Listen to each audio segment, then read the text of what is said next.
Okay दोस्तों, हमारा RS revision 2026 की सीरीज़ में हमारा आज डे 3 है। राजस्थान हिस्ट्री हम कर रहे हैं।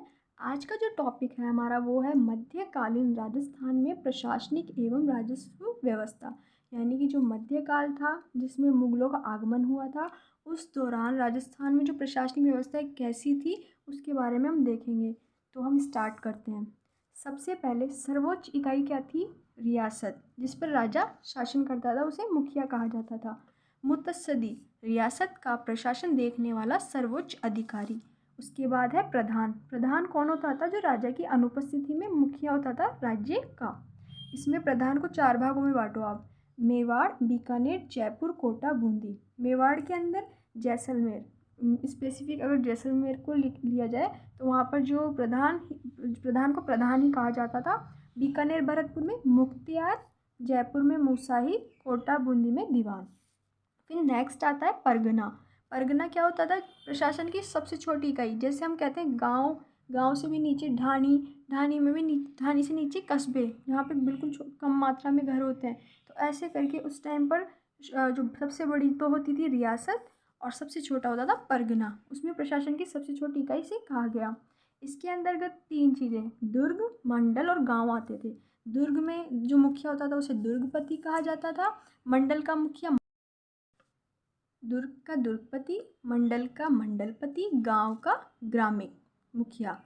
राजस्थान मध्यकालीन प्रशासनिक व्यवस्था, जैसा कि मैंने अभी बताया, मुगल राज्यों के संपर्क में आने के पश्चात यह प्रशासनिक व्यवस्था शुरुआत इसकी हुई थी। मध्यकालीन प्रशासनिक व्यवस्था। राजस्थान में कुल कितनी रियासतें थी? 22। सूबे कितने थे? 1। यानी कि आप कह सकते हो सेंटर, जैसे भारत की राजधानी दिल्ली होती है वैसे सूबा आप मान सकते हो याद रखने के लिए। और ये कहाँ पर स्थित है? अजमेर में। क्योंकि अजमेर एक मतलब प्रशासनिक रूप से आज भी आप देखोगे तो हमारे जो आरपीएससी का सेंटर है, मुख्यालय है, वो अजमेर में घूघरा घाटी में ही स्थित है। राजस्थान की मध्यकालीन प्रशासनिक व्यवस्था को 3 भागों में बांटा गया है। पहली है सामान्य प्रशासन, जिसमें सैनिक प्रशासन को भी जोड़ा गया है। सेकंड है न्याय प्रशासन और थर्ड है राजस्व प्रशासन। या आप ऐसे ले सकते हैं, सरकार, न्यायपालिका और राजस्व प्रशासन, जैसे कर टैक्स वगैरह जो संभालती थी, वित्त संबंधित जो प्रशासन होता था वो संभालती थी। तो सामान्य प्रशासन, जिसमें सेना का भाग भी आता था। न्याय प्रशासन, न्याय करने वाला प्रशासन। राजस्व प्रशासन यानी जो राजस्व की देखरेख के साथ संभाल करता था वो वाला प्रशासन, वित्त संबंधी कार्य। अब फर्स्ट है सामान्य प्रशासन। सामान्य प्रशासन में राजा मुखिया होता था। सामंत कुलीय प्रशासनिक एवं सैनिक व्यवस्था की जहाँ से शुरुआत मानी गई है, तो जो सामंत जो व्यवस्था है उसकी शुरुआत कहाँ से है? गुप्त काल से मानी गई है। और जागीर फारसी भाषा का शब्द था। अन्य पद भी हुआ करते थे।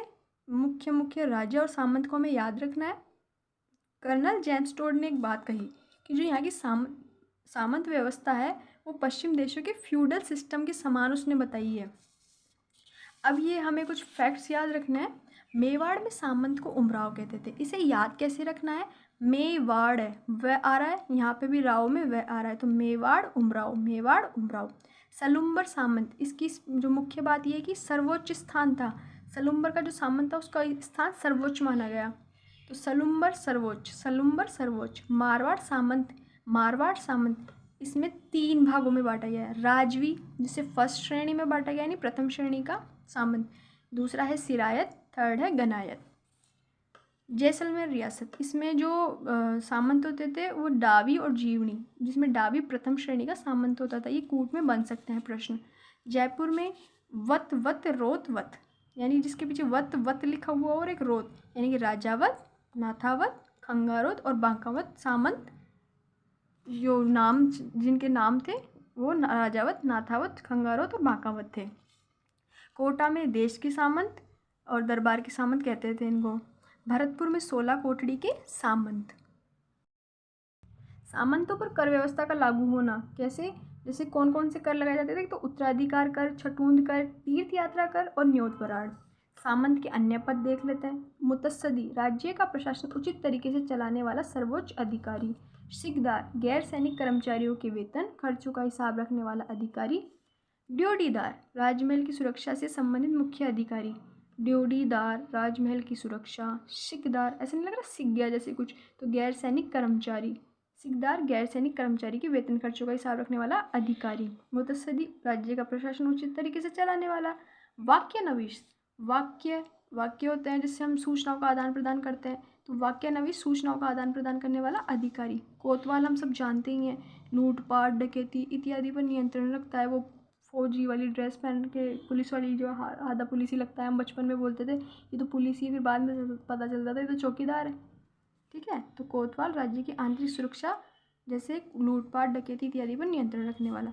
खानसामा बोलने में खाने जैसा कुछ वर्ड आ रहा है, तो सामग्री खरीदने वाला अधिकारी, यानी कि राजकीय सामग्री खरीदने वाला अधिकारी। इसे हम ऐसे याद रख सकते हैं कि जैसे वो खाना बनाने वाला आदमी है और उसको राज्य के लिए सामग्री खरीदना है, तो खानसामा राज्य की सामग्री खरीदने वाला। अब इसमें कहीं खाने का नाम वैसे आया नहीं है, बस ओनली सामग्री खरीदने का वर्ड यूज़ हुआ है, तो आप थोड़ा ध्यान रखना। खजांची राज्य की, अब खजांची खजाना आय व्यय मतलब राज्य की कुल आय व्यय का हिसाब रखने वाला अधिकारी।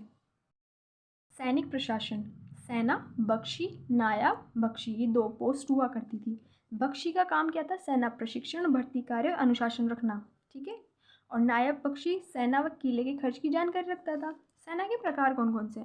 राजा की सेना अहादी और आहदी कहलाती थी। सामंत की सेना जमीयत कहलाती थी। वह सामंत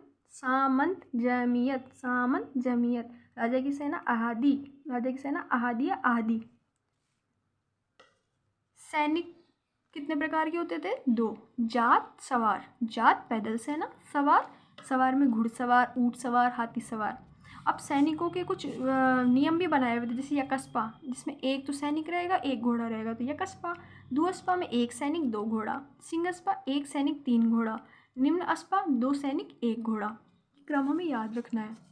भले ही मैंने शॉर्ट में लिखा है, लेकिन जो मेरे वर्ड्स हैं उनको सुनो आप। उससे क्या होगा, जो अपना कॉन्सेप्चुअल बन के आएगा पेपर, यानी थियोरेटिकल बन के आएगा, पूरा डिस्क्रिप्टिव आने लग गया पेपर, तो हमें रीडिंग हैबिट भी रखनी पड़ेगी हमारी। तो उसके लिए हम MCQ सॉल्व करेंगे।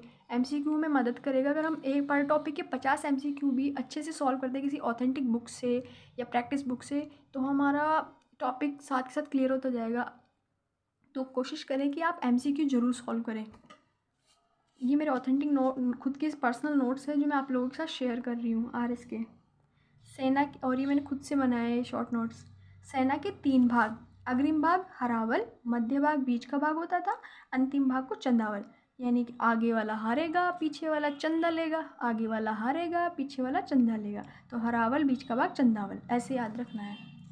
और हम चाहे कितने बड़े हो जाए, लेकिन याद करने का मुझे एक ही तरीका सबसे अच्छा लगता है, वो है दोहरान करना, किसी चीज़ को रिसीप्ट करना।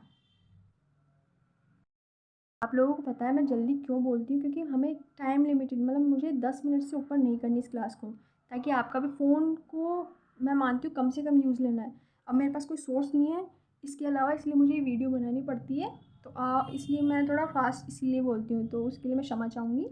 तोप खाना, निर्माण स्थान अक्साल कहलाता था। तोप चलाने वाला तोपची।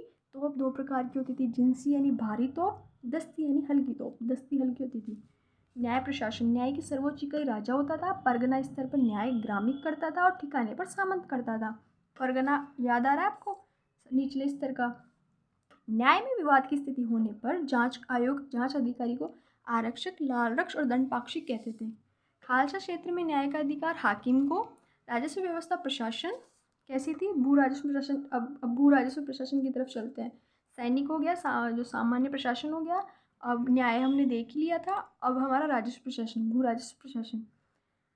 इसको 2 भागों में बांटा गया है, खालसा भूमि यानी केंद्रीय भूमि और एक जागीरी भूमि के रूप में। वह केंद्र की भूमि पे तो राजा का नियंत्रण रहेगा, ये तो ऑब्वियस सी बात है। जागीरी भूमि पे देखो किस किस को जागीर दी गई थी? सामंत की जागीर, हुकूमत की जागीर, शासन की जागीर और भूम जागीर। सामंत की जागीर में एक बात याद रखना कि इसमें बापीदार किसान और गैर बापीदार किसानों को, यानी कि ये स्थायी जिनकी खुद की भूमि होती थी वो बापीदार किसान, गैर बापीदार में जिनको हायर किया जाता था, अस्थायी जो किसान होते थे। ठीक है। उत्तराधिकार शुल्क, मेवाड़ में तो तलवार बंदाई, मारवाड़ में हुक्मनामा और जयपुर में नजराना कहा जाता था। यानी कि उत्तराधिकार शुल्क किस किस रूप में? 3 फेमस जो जगह है, मेवाड़, मारवाड़, जयपुर, रियासत उस टाइम की फेमस रियासतें हैं। तो मेवाड़ में तलवार, मारवाड़ में हुक्म चलेगा, जयपुर में नजराना पेश। भाई जयपुर तो पूरा मोमडन ही था, इलाका जो भी था, यानी कि मुगलों का प्रभाव ज़्यादा देखने को मिलता है वहाँ पे। चाकरी, युद्ध व शांति सामंतों से राजा द्वारा लिया जाता था। छठून, सामंत द्वारा दरबार में अनुपस्थित रहने पर। न्योत बरार राज परिवार में शादी एवं अन्य आयोजनों के अवसर पर। रेक, जागीर की अनुमानित वार्षिक आय। किसी सामंत की कर व्यवस्था एवं सेवाएं से प्रसन्न होकर राजा द्वारा उसे सम्मान दिया जाता था। अब देखो यहाँ पर 3 प्रकार की कर व्यवस्था और सेवाएं दी गई है। जैसे फर्स्ट है सिरोपाव। इसमें क्या होता था, दरबार में बुलाकर नगद पुरस्कार दिया जाता था। अब इनको 3 प्रकार में बांटा गया, तो सिरोपाव, हाथी पाँव और ताजिम। सिरोपाव को लगभग 5 भागों में बांटा गया है। आपको ज़्यादा इसमें मतलब मास्टर नहीं बनना, आपको तो जो फैक्ट दिया है ना इनको एज इट इज़ रटना है, कुछ चीज़ें हमें रटनी ही पड़ेगी। हाथी पाँव, हाथी सिरोपाव, पालकी सिरोपाव, घोड़ा सिरोपाव, सादा सिरोपाव, दुसाला। यानी कि हाथी, पालकी, घोड़ा, वो तो हाथी घोड़ा पालकी बोलते हैं ना हम, वैसे। और एक सादा दुसाला, ऐसे नहीं लगा सादा मसाला, उस टाइप से याद रखना है। हाथी पसाओं में सामंत के कंधे पर हाथ रखकर सम्मानित किया जाता था राजा द्वारा। ताजिम में खड़े होके सामंत का एक तरीके से रेस्पेक्ट दी जाती थी राजा द्वारा, तो बहुत बड़ी बात है ये। पैसों के पीछे भागते हैं कुछ लोग, रेस्पेक्ट के पीछे भागते हैं, तो कुछ वैसे ही प्रकार से आप याद रख सकते हो। जागीरी, सामंत की जागीर। सामंत किसानों से 3 प्रकार की कर वसूलता था। अब आपको पता है जागीरी चाहे कितनी, अब कहने को तो सामंत देगा राजा को पैसे, लेकिन जो सामंत लोग थे वो बेचारे किसानों का ही तो खून चूसते थे। अब देखो कैसे कैसे सामंत की जागीर में तो सामंत किसानों से 3 प्रकार का कर वसूलता था। लगान, लाग बाग, बैठ वगैरह। इसको हम अच्छे से अपने जो किसान आंदोलन आएगा उसमें और अच्छे से देख लेंगे। हुकूमत की जागीर में राजा द्वारा मुतस्सदी को कर रहित भूमि दी जाती थी और मृत्यु बाद राजा उस भूमि को वापस जब्त भी कर लेता था। हुकूमत की जागीर, शासन की जागीर में किसी शासक द्वारा धर्म, शिक्षा, साहित्य के विकास के लिए भूमि, यह भूमि कर रहित होती थी, वही शासक जब्ती नहीं होती थी। अगर शासक को अगर एक बढ़ते दी तो उसको जब्त नहीं की जाएगी भूमि को, और दोहली भूमि इसके अंदर शामिल की गई थी। भौम की जागीर में वीरगति प्राप्त जो हो जाते थे व्यक्ति, सैनिक, उनके वंशजों को दी जाती थी और ये भी कर रहित होती थी, शासक इसको जब्त नहीं कर सकता था।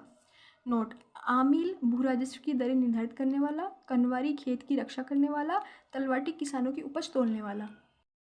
अब हमारा हम सूचना प्रशासन देख लेते हैं। सूचना विभाग का मुखिया वाक्यानवीस, फरमान, शाही आदेश, मंशूर, बादशाह, अनुपस्थित। अगर मंशूर का मतलब है कि जब बादशाह अनुपस्थित होते थे तो उनके अनुपस्थिति में शहजादा संभालता था गद्दी को। खरीता, 2 राजाओं के मध्य पत्राचार। परवाना, राजा द्वारा अपने से अधीनस्थ व्यक्तियों को जारी किया गया आदेश कहलाता था। रुक्का, 2 अधिकारियों द्वारा आपस में किया गया पत्राचार। तो ठीक है, आज हमने मध्यकालीन प्रशासनिक व्यवस्था का जो शॉर्ट नोट्स थे वो पूरे कंप्लीट कर लिए हैं। मेरे पास जितने मैंने नोट्स बनाए थे उनका एक एक शब्द मैंने आप लोगों से के साथ साझा किया है।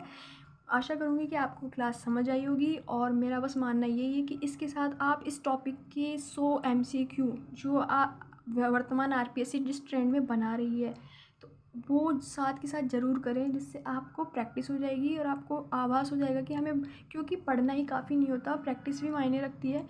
और मेरा मानना ये है कि हम डेली आज से अगर 2 घंटे भी देते हैं लेकिन वो पूरे देते हैं तो ना तो हमारे स्ट्रेस लेवल बढ़ेगा और हम एग्ज़ाम के लिए सही समय पे निश्चित कंटेंट को आत्मसंतुष्टि के साथ कवर कर लेंगे। तो क्लास में आगे तक बने रहें। Thank you.